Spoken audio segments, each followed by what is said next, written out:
हरि ओम। आप सभी का मेरे YouTube चैनल में स्वागत, वंदन, अभिनंदन। आज मैं आप लोगों के समक्ष भगवान के तीसरे अवतार कमठ, कच्छप या कुर्म अवतार की कथा की चर्चा कर रही हूँ, कथा प्रस्तुत करने जा रही हूँ। तो आइए वीडियो की शुरुआत करते हैं। भगवान के कच्छप अवतार की कथा। जब दुर्वासा जी के शाप से इंद्र सहित तीनों लोग श्री रहित हो गए, तब इंद्रादि ब्रह्मा जी के शरण में गए और ब्रह्मा जी सबको लेकर भगवान श्री हरि के पास गए और उनकी स्तुति करने लगे। भगवान ने उनको एक युक्ति बताई कि दैत्य और दानवों के साथ संधि करके मिलजुल कर क्षीर सिंधु को मथने का उपाय करो। मंदरांचल को मथानी और वासुकी नाग को नेति बनाओ। मंथन करने पर पहले कालकूट निकलेगा, उसका भय नहीं करना, और फिर अनेक रत्न निकलेंगे, उसका कोई लोभ मत करना। अंत में अमृत निकलेगा, उसे मैं युक्ति पूर्वक तुम लोगों को पिला दूंगा। देवताओं ने भगवान की ऐसी वाणी सुनकर अस्वस्थ हुए और देवताओं ने जाकर दैत्यराज बलि महाराज से संधि कर ली। अब देवताओं और दैत्यों ने मंदरांचल को उखाड़कर समुद्र मंथन करने हेतु ले गए। जब समुद्र मंथन होने लगा, तब बड़े बड़े देवता और असुरों के पकड़े रहने पर भी अपने भार की अधिकता की वजह से मंदरांचल नीचे की तरफ धंसने लगा। मतलब मंदरांचल का कोई आधार नहीं था, किसी आधार पर वह टिका नहीं था, इसलिए वह समुद्र में डूबने लगा। इस प्रकार अपना सब करा कराया मिट्टी में मिलते देखकर सबका मन टूटने लगा। उसी समय भगवान ने सोचा, अब इनकी मदद करना चाहिए।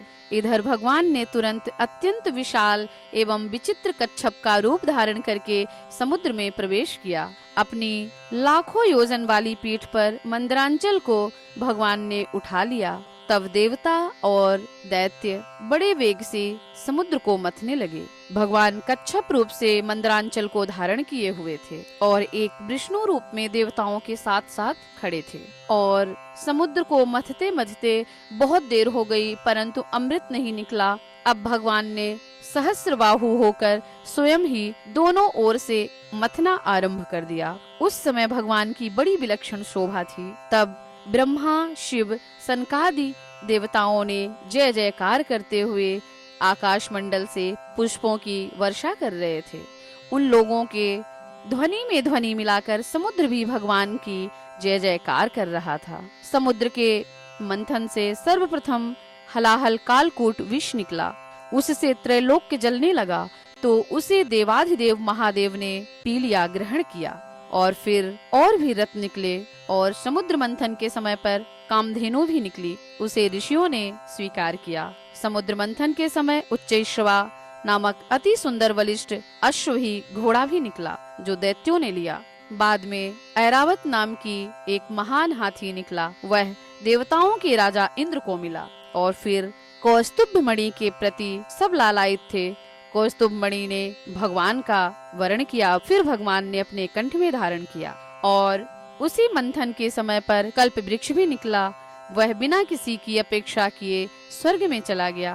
और फिर भगवती लक्ष्मी ने अपनी ओर से उदासीन रहने वाले सर्वगुण संपन्न भगवान विष्णु का वर्ण किया। और फिर धनुष तो किसी से उठा ही नहीं, तब भगवान विष्णु ने उसे धारण किया। चंद्रमा को अनंत आकाश विचरने के लिए दिया गया। दिव्य शंख जो निकला, उसे भगवान ने स्वीकार किया। अंत में अमृत कलश हाथ में लिए हुए धन्वंतरी महाराज प्रकट हुए। दैत्यों ने उनसे अमृत कलश छीन लिया, देवता उदास हो गए। तब भगवान ने मोहिनी का स्वरूप धारण किया और दैत्यों को मोहित करके अमृत कलश लिया और फिर देवताओं को पिलाना शुरू कर दिया। देवताओं की पंक्ति में सूर्य और चंद्रमा के बीच में एक राहु नामक दैत्य भी वेश बदल कर बैठा था। उसे अमृत पिलाया ही जा रहा था कि चंद्रमा और सूर्य ने बतला दिया और तुरंत ही भगवान ने चक्र से उसका सिर धड़ से अलग कर दिया। परंतु उस समय तक अमृत के कुछ बूंद उसे मिल चुके थे, अतः सिर कटने पर भी वह मरा नहीं, इसीलिए उसे ग्रहों में स्थान दिया गया। राहु अब भी सूर्य चंद्रमा से बदला लेने के लिए उनके पर्व अमावस्या और पूर्णिमा पर आक्रमण करता है। देवताओं ने अमृत पी ही लिया था। भगवान का आश्रय तो देवताओं के साथ था ही, अतः अब की बार संग्राम में विजय देवताओं की हुई। तो यह तो था भगवान का कच्छप अवतार। बोलो कच्छप भगवान की जय। अगर आप लोगों को यह कथा अच्छी लगी हो तो कृपया करके हमारे चैनल को लाइक करें, सब्सक्राइब करें और सपोर्ट करें। आप सभी का धन्यवाद।